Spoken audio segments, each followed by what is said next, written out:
Figure it out. Hello, this is Adam Koralik from Figured Out Productions. The following video is a video of some kind, and I hope you enjoy it. Hey guys, it's Adam here, and today we're going to be talking about something that, to be totally honest, I didn't really want to do a video about. This is kind of doing this, I'm not going to say against my will, but the thing is, what we're talking about today is essentially a news story. So keep in mind that just about anything in here can change, and honestly, I hope it does. I hope eventually this video is a weird relic and is totally out of date and is totally wrong. But currently, it's not. And the only reason I'm discussing it is twofold. One, it's a subject that I've been essentially warning people about for at least a decade on this channel. And the other is, frankly, a lot of people being like, dude, where's your video on this? This is like your subject. Why are you not talking about it? So, okay, fine, we're going to do it. If you haven't seen the news at all, if you haven't been following this very carefully, it's fine. There's been a lot of PlayStation-related debacle news lately. Specifically in regards to the longevity of their consoles. Very specifically about the PlayStation 3, the PlayStation P, PS Vita, which unfortunately I do not own, and the PlayStation 4. So it's two separate stories. What I'm going to do is basically give you the gist of each story, and then we'll kind of elaborate. So the first story has to do with specifically the PS3, Vita, and PSP, and how Sony has essentially decided to stop supporting them, at least digitally.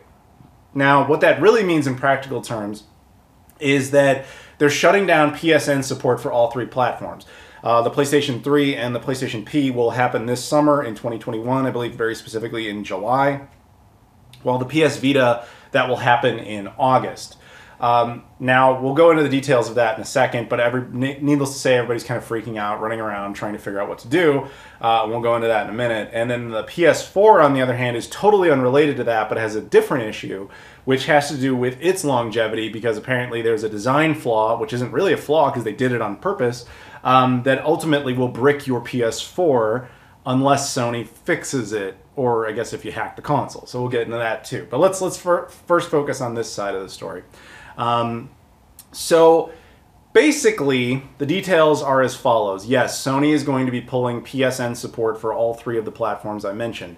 Now, the truth is, I've been warning people about this forever. Servers do not exist indefinitely, and unfortunately for a lot of Gen Z kids, I think that you guys just never understood that lesson. Like I've said this in the past, I understood what a rental was because I watched, I went to Blockbuster back in the day. I understood you pay a small fee, you get a game temporarily, you can play it as much as you want, but eventually it isn't yours anymore. Digital content is very similar, and I know people are going to argue with me, just hear me out. But yeah, so with PSN in particular, what they're really doing is they're simply deactivating the store functionality, so you will no longer be able to connect on those particular consoles to buy digital titles anymore. However, it's not all, bad news. They're not shutting it off completely. Instead, what they're doing is saying, hey, if you already bought some sort of title on those three platforms, you'll still be able to digitally reacquire it, unless it's a game that's been pulled for any reason, which is a completely different can of worms. But yeah, so basically if you're like, hey man, I bought like 20 PS3 games digital, are you saying I can't play them anymore? No, I'm not saying that. In fact, if you deleted any of them, you can still re-download them. You just can't buy new ones. So here's where I'm going to sound kind of odd, I think. I'm going to actually kind of defend them on this in a different, not in the expected way. Like I do not support digital content, digital gaming. I think you guys know that very well if you watch my channel. However, you need to understand that when you buy a game, whether it's digital or physically, you are not actually buying the game. You're buying a license to the game to temporarily use it. And that, again, applies to physical, and we'll go into it. So in the case of these particular systems, if you're buying something digitally, you're basically saying, hey man, I'm agreeing to give you some money, and you'll give me temporary access to a game, to a license. And Sony says, okay, that's the deal. And you have access to it as long as you abide by their policies and within the parameters of that sale. The same actually goes for these. These bad boys right here, all these Sega Genesis games, right? These are all physical games. Now, obviously, when you first look at them, you can go like, well, I can just pull any one of those games out. They don't need online patches or any of that sort of stuff, and that's true. But there is an interesting little legal situation here.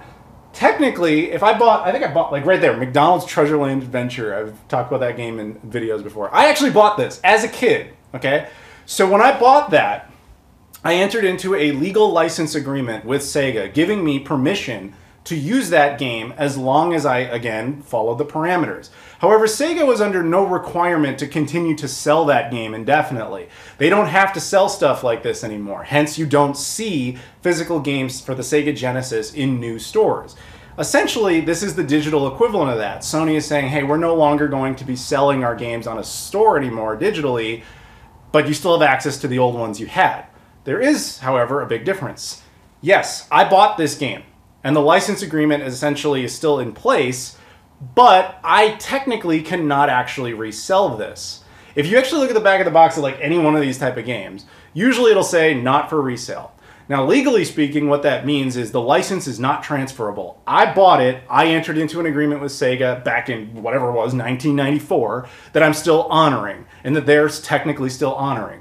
So you're like, well, wait a minute. I've never seen, the FBI raid retro game conventions and, stop people from selling stuff, so what are you even talking about?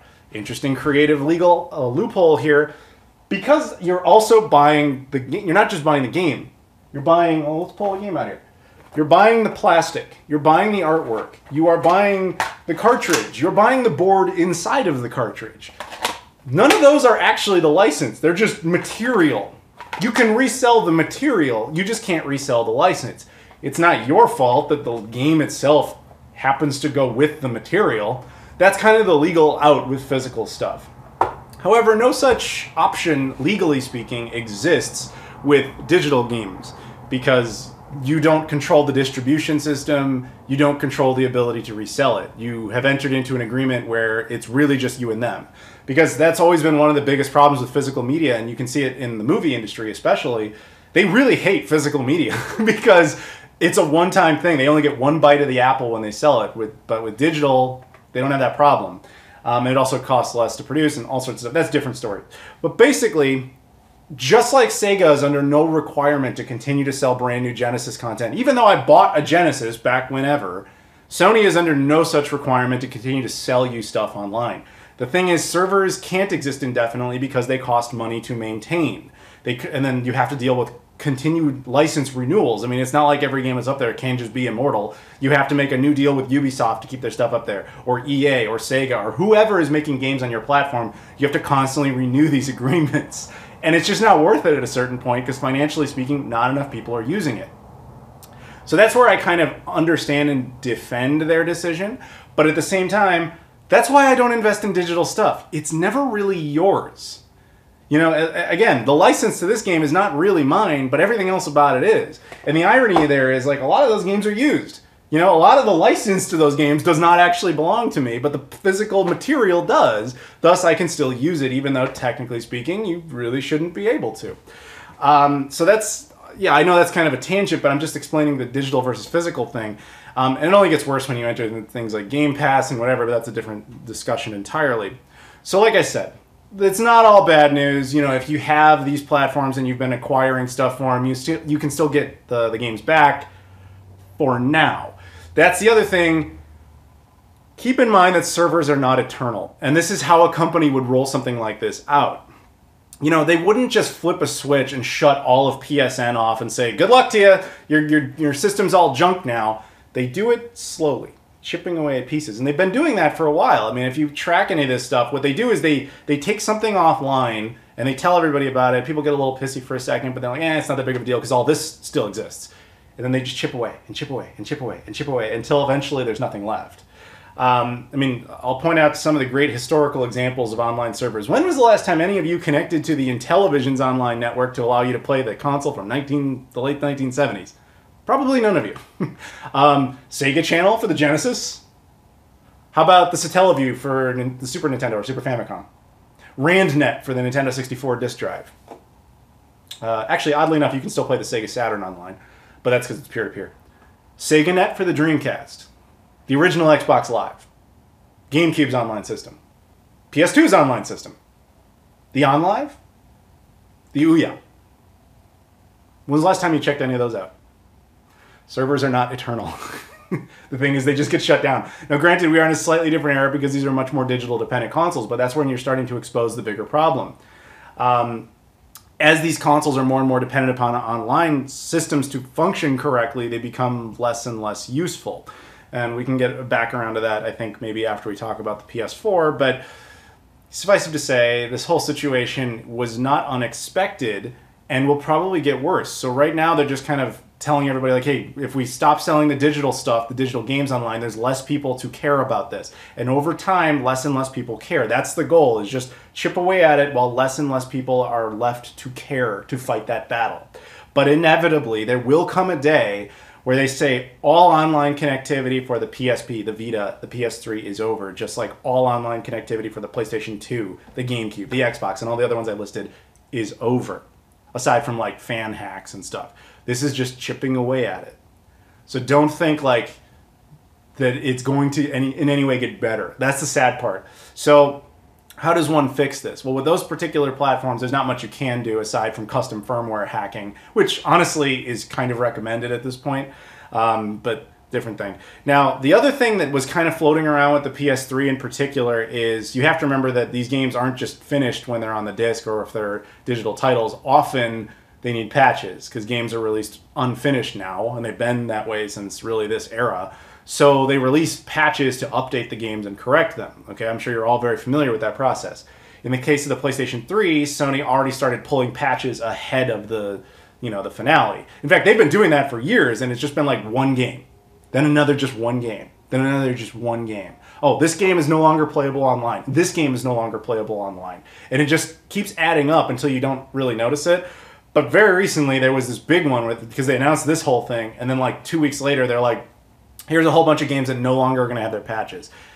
That didn't sit very well, so in their defense, they actually did restore like half of those. So I don't remember all the examples, but there was a whole long list of games where the patches no longer worked, but to Sony's credit, they at least installed about 50% of them back. But I would say if you're sitting on like PS3 games that you've never installed, do it quick. Unless you want to get eventually around to the hacking scene. But that's a different story. So that kind of summarizes it with those three platforms. So let's talk about the PlayStation 4. This is a very different situation and a very unfortunate one. So as it turns out, every single PS4, whether it's this, the launch model, the PS Slim, the PS4 Pro, has a ticking time bomb in it, a digital ticking time bomb that will eventually brick the console if Sony doesn't correct this problem. This was only just discovered at the time I'm making this video, maybe like a month ago, but then there was some clarification on whether or not it was really true. We have to test all these scenarios, and now that decision has been essentially made. So here's the problem. The PS4 has a system in it in which it needs to connect online at least once to sync up its clock system. If it can't do that, it has a battery backup, a Cmos battery. I assume you can pronounce it that way, or CMOS, whatever. It has a little battery inside of it that can also, sync up the clock. Now, the reason it has to sync up the clock is it's apparently a way for it to sync up with the trophy system, like when you unlock trophies or whatever in games, and also it's some sort of anti-cheat protocol. In other words, it's just the system checking in to be like, okay, the console isn't hacked, everything's all right. Now, if you can't connect to PSN, okay, the battery is there, and it's like, no, everything's cool. If the battery isn't working, it can connect to PSN and be like, no, everything's cool. The problem is when both aren't working, the console doesn't play games anymore, whether it's digital or physical. And this bug actually took 8 years to discover, which is kind of insane, because those batteries apparently have a very limited lifespan. I've seen estimates from as low as 2 years and high as 8 years. Now keep in mind, the PS4 came out 8 years ago. This is a launch model. It's very possible the battery in this particular unit is dead. So let's explore this a little bit more, because I've seen a lot of misunderstanding about this situation. People being like, who cares if the battery dies? Just connect it online and you can play your games. Now shut up. Or the exact opposite, which is, who cares if PSN isn't working or if PSN is shut down one day? Just put in a new battery. Shut up. The problem is you need both. So here's a scenario for you. The guy who discovered this also proved it by going out and buying a brand new PS4 Slim. Never used before. Ever. So he just took it, opened it up, took the battery out, and then turned the console on. So it has never connected to PSN, and it has never used the battery before. And it can't play any games. Now the thing is, you might be like, well, that's extreme. Why didn't you do it at least once? Okay, fine. But the point is that will eventually happen to every single PS4. In this PS4's case, let's say there's a scenario just like this where Sony is shutting down various aspects of servers because we just said that that's already a problem. In that scenario where they shut down the server access for the PS4, and you have a dead battery, your console no longer works. You can be like, oh, I'll replace the battery. That's fine. It doesn't matter. There's no PSN for it to ever connect to sync up in the first place. You understand the problem? You have to have one or the other operating, and they have to happen in a certain sequence. So this can be fixed. If Sony patches the console, they can eliminate that bug, which again is not a bug, they did it on purpose. If they eliminate that, then this isn't an issue anymore. You could replace the battery, or you could never even have a battery and it wouldn't really matter. Your clock would be wrong, kind of like a Dreamcast, but it wouldn't care. It would still play the games. That's the part that's the most insidious about this, is that it's just a software lockout that's preventing this. So, yeah, really, really awful. Now, I've seen other people defending it, being like, who cares? It's old games. Now, first of all, if you think that way, I don't know what you're doing here. But the other part of that is people be like, well, why don't you just get a PS5? PS5's backwards compatible, and you can play PS4 games, so why don't you just do that? Who cares if all the PS4s are junk? To anyone out there who thinks that way, I want to put this out there. Sony made this as a design choice. It wasn't a bug. There's no reason to think the same issue does not exist in some form in the PlayStation 5. When they were designing it, this was unknown to the community. There was no pressure on them to not repeat what for them was a successful engineering design. Okay? And so there's essentially, and that's, like I said, this took 8 years to discover this bug. We don't know how long it might discover. It takes to discover some sort of issue like this in the PlayStation 5 as well. All I'm saying is the PS5 can play PS4 games is not an adequate solution, because we don't even know if that's true yet. Now, that might change. By the time this video is posted, somebody might have dissected a PS5 and determined that. They have dissected PS5s and determined that the internal memory, specifically the onboard SSD, is hard modded to the platform, and it's not that well designed, apparently, and doesn't have the greatest longevity, so that's a different issue, but those are different types of hardware issues. What I'm basically saying is, with all this stuff, Sony's got a lot of bad press on them right now. I feel for them, because they could fix this, particularly the PS4. Like, that's a firmware update. They could do that. But I hate this era of gaming.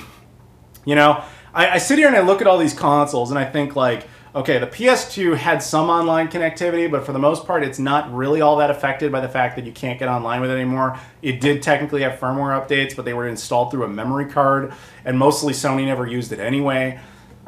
The only console here, you know what's weird? The console here that's going to last the longest is the PS1. Do you know why? Because this thing works exactly the same way it did when it launched in 1994 in Japan, 95 here. It doesn't need any system updates. It doesn't need to connect online. As long as your discs are in good shape and the console itself's in good shape, you can still play it. You pop in the game, it works exactly the same way it did when you first got it almost 30 years ago.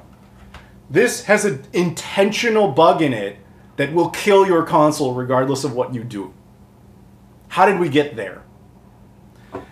I don't like it. And, you know, making consoles so online dependent just creates problems, because it's no longer at my control as long as I maintain it. It's now, I can do everything correct in maintaining this, but a digital overlord has told me, like, nope, we're not allowing it to work the way it was intended.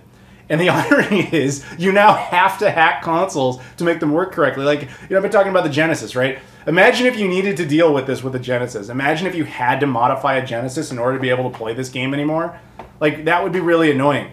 And eventually we're going to get to that point. Now, you can mod Genesis or a PS1 for any different number of reasons, and that's fine. That's choice. You don't have to do it.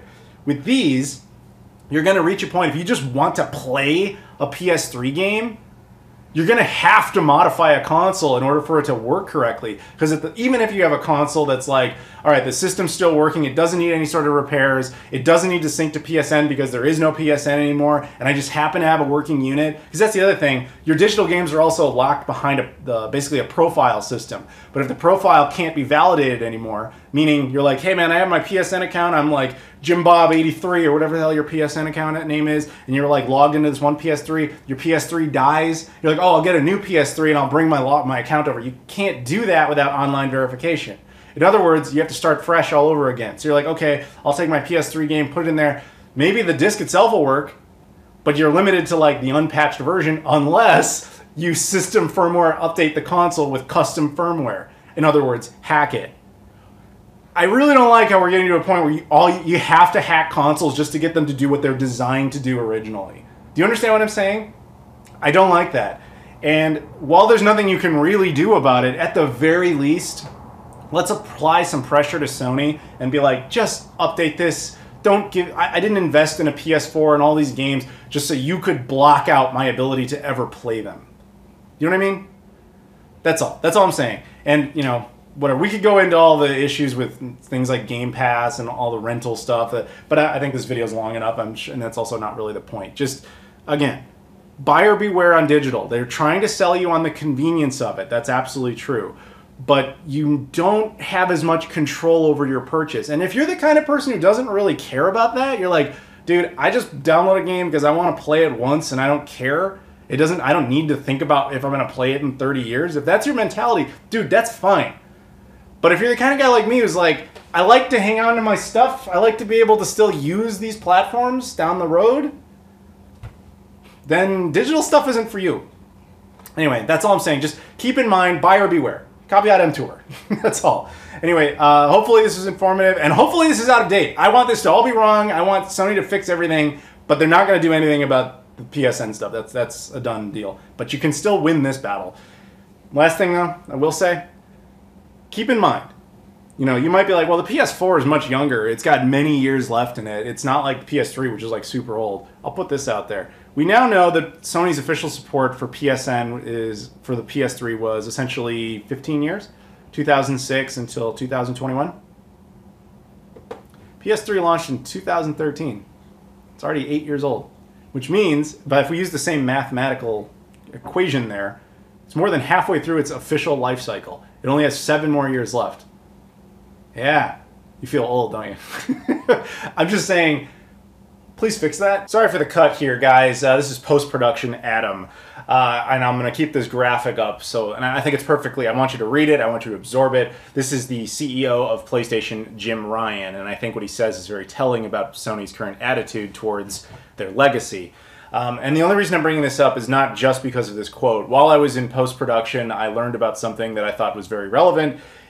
It turns out the Cmos battery issue that exists in the PS4 actually does exist in the PS3. However, it's a little different. Rather than the PS4 where it blocks out all digital games and all physical games if you encounter the problem, the PS3 doesn't block out physical games, but it does block out digital games. So when you take into account what we were just talking about, how they will eventually shut these servers down and all that sort of stuff, that means that if you were the guy who totally went hardcore digital on this stuff, your PS3 100% will be junk in a few years. Because even if you do everything right, you're like, I downloaded 100 games, I paid for all of them, I'm a loyal PlayStation fan, whatever. There will come a time when Sony shuts PSN off for the PS3, even if you didn't do anything wrong, your games just will stop working. Just 100%, because they have to check in for verification and they will no longer be able to.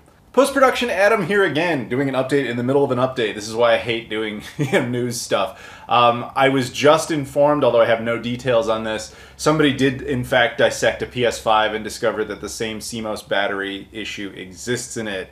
I'll put a screenshot of the tweet I saw about this. So I have no more information about it. I don't know the specifics of how it works. I would assume it works the same way as the PS4, but that is an assumption. So yeah, the ultimate solution is going to be hack all your stuff, and I really don't like that, but whatever, that's enough for me, I think. If you guys could please like, comment, subscribe, check out all the social media stuff in the description, follow me on, you know, Instagram, Patreon, Facebook, Twitter, all that. I have a merchandise mart now. You can buy weird shirts and hats and all sorts of stuff. You can actually buy a mug of me holding the Nintendo PlayStation prototype if you want that. But anyway, thank you guys very much, and I'll see you all later.